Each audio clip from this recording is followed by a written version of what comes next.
Hello, and welcome back to Alien News and Lexicology for a special in-depth report on what happened to Steve Shives. My introduction to Steve was his educational video series, An Atheist Reads. I grew up in a household where God and the Bible were considered givens. God existed. The church, like my elementary school, was there to teach me. And questioning the religious facts we were presented with wasn't even considered. And I mean this literally. It never occurred to me to even question the validity of what I was taught about God, the church, or religion. For me, God was a lot like Santa Claus. You can't really blame a kid for making the comparison. You only ever get to talk or see representations of them. Both offer a all-or-nothing reward and punishment system, and let's be honest, they really do look a lot alike. The stories told about these entities were true, and the miracles, or Christmas Day presents, which to a kid was probably even better than a miracle, were proof of this. Santa's reindeer flew, Jesus walked on water, and the church was there to save our soul.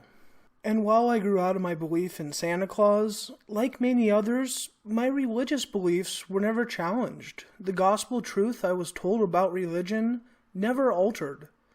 Steve's videos helped me begin to question what I had been told and helped me understand that it is not only acceptable, but should be encouraged to ask critical questions about beliefs that impact our lives and our interactions with others. So the question remains, what happened to Steve? I've been trying to come up with terms that describe what I do on my YouTube channel. Here's what I have so far. Atheist. I'm starting to worry about the shape-shifting extraterrestrial lizard people who control our governments. Liberal. Number 5, GOP appalled by Donald Trump continuing to behave like Donald Trump. Commentator. Film critic. Do you have any idea what the selection of superhero movies was like when I was 15? I think you'll survive movie critics not loving your cherished DC Comics cinematic murderverse, okay? Now get off my lawn! Let's talk about Batman and Robin. Cat owner. Did I forget anything? Delusionally psychotic.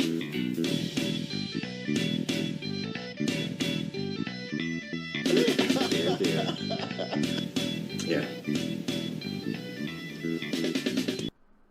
While I wish I could say that Steve has merely branched out to a larger target market, the unfortunate fact is he has turned his back on his atheist roots and turned against the community. Yes, I'm a YouTube atheist, but try not to hold that against me, okay? Here are 5 toxic things about YouTube atheism.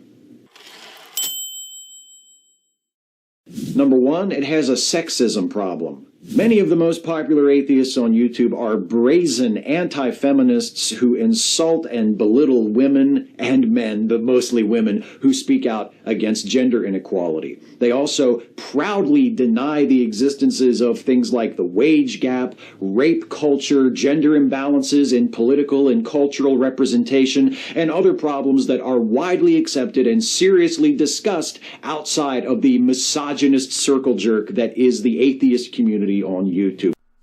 Okay, Steve, I shouldn't have to explain this to you because you take part in serious discussions outside of the misogynistic circle jerk that is the atheist community, but the wage gap myth you perpetuate is getting really fucking old. It is a pay gap. Women make less than 63 cents or 87 cents or whatever figure it happens to be on that day to every dollar a man makes due to factors like the number of hours worked and the types of jobs performed. Feminism isn't needed to solve the wage gap because it already has. It is illegal to pay a man and a woman who have identical credentials a different wage for performing the same job. Period. Case closed. End of discussion. If this is happening, sue the company because the law is on the woman's side.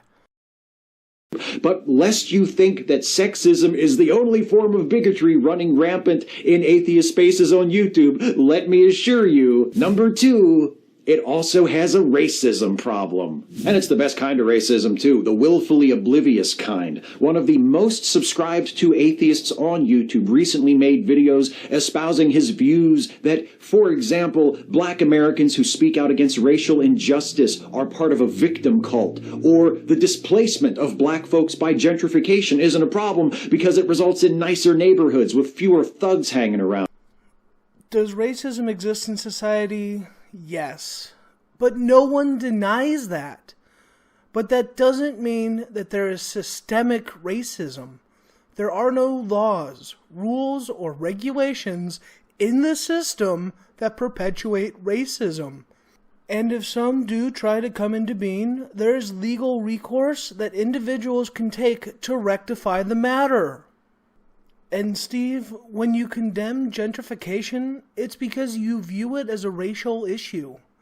But it's only a racial issue because you want to make it a racial issue. Gentrification is a socioeconomic issue which transforms poor neighborhoods rife with crime and violence into an improved neighborhood where a wealthier class of people would prefer to live.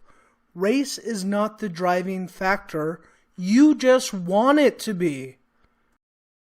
Number 3, it has a religious bigotry problem, too. The ugliest religious bigotry in the YouTube atheist community is, of course, directed at Muslims, who are commonly stereotyped as potential terrorists, and whose religion is viewed as inherently worse and more dangerous than any other. But there's still plenty of judgmental condescension left over for Christians and religious folks in general. Many YouTube atheists will still cite belief in God as evidence of mental illness, thus denigrating religious folks and the mentally ill at the same time. Jesus fucking Christ. Yes, Steve, that's an important reason why atheists are vocal in the first place. People following religious dogma do some insanely terrible things.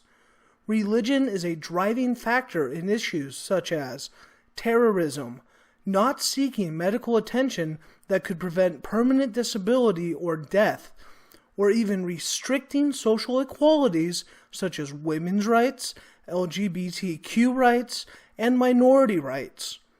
Sorry you forgot about that. Number 4, it's addicted to drama and conflict. Some of the most watched atheists on YouTube today began making videos in response to